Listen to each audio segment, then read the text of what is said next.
जब किसी की चेतना एक हो जाती है तो उसकी सारी व्यर्थ चिंताएं पीछे छूट जाती हैं। फिर उसको किसी वजह की चिंता नहीं होती। चाहे चीज़ें अच्छी हो या बुरी, वह सदा एक सा रहता है। जो लोग अपनी आत्मा से भली भांति परिचित हैं, वे इंद्रियों पर पूरी तरह से नियंत्रण रखते हैं।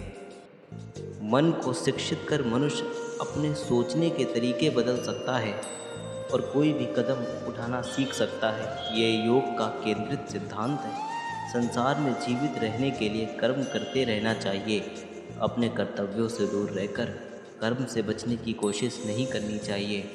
जो सुना है उस पर विश्वास मत करो।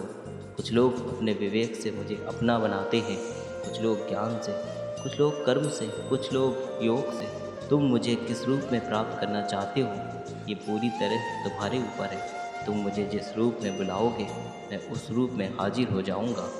तुम मेरे प्रति सदा चौकस रहो, मेरी उपासना करो, अपने हर एक काम के लिए मेरा स्मरण करो। मैं वादा करता हूँ तुम मेरे प्रिय बने रहोगे। जो मेरे प्रिय हैं उनको मौत का भय नहीं रहता है। मौत उनके लिए मात्र पुराने वस्त्र उतारने के बराबर है। इस दुनिया का आकर प्रत्येक मनुष्य के लिए अलग अलग है। मनुष्य अपने सोच और कर्म से इस दुनिया का आकर निर्धारित करता है। अपरिचित लोग सोचते हैं कि ज्ञान और कर्म अलग अलग हैं, लेकिन बुद्धिमान उन्हें एक ही मानते हैं। मनुष्य अपने कर्म ज्ञान के अनुसार ही करता है। मृत्यु के समय आत्मा केवल देह को त्यागती है, अपना अस्तित्व नहीं। इसीलिए मृत्यु को लेकर कोई भय पैदा मत करो।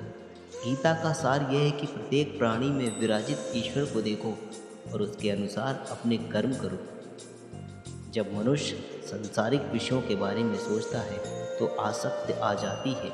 आसक्ति से इच्छा उत्पन्न होती है, इच्छा से वासना उत्पन्न होती है, वासना से क्रोध के बादल उमड़ पड़ते हैं। इसलिए ध्यान को सांसारिक विषयों से हटाकर कृष्ण में लगाओ।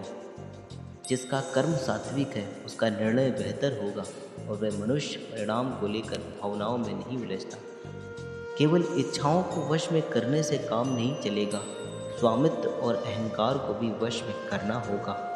जो बिना मेहनत के बहुत कुछ हासिल कर लेता है, एक समय वह सबसे बड़ा पंगु बन जाता है। मनुष्य भाग्य को अपने हाथ में ले सकता है, वह अपने कर्म के प्रति जिम्मेदार है। अगर किसी तरह वह अपने कर्मों का नियंत्रण करना सीख जाए तो भाग्य उसके नियंत्रण में आ सकता है। सुख तीन प्रकार के होते हैं: निरंतर प्रयास से मिलने वाला सुख, इंद्रियों से मिलने वाला सुख, तामसिक सुख। गीता स्वयं के भीतर का युद्ध है, जहाँ आत्मनिपुणता के लिए संघर्ष किया जाता है।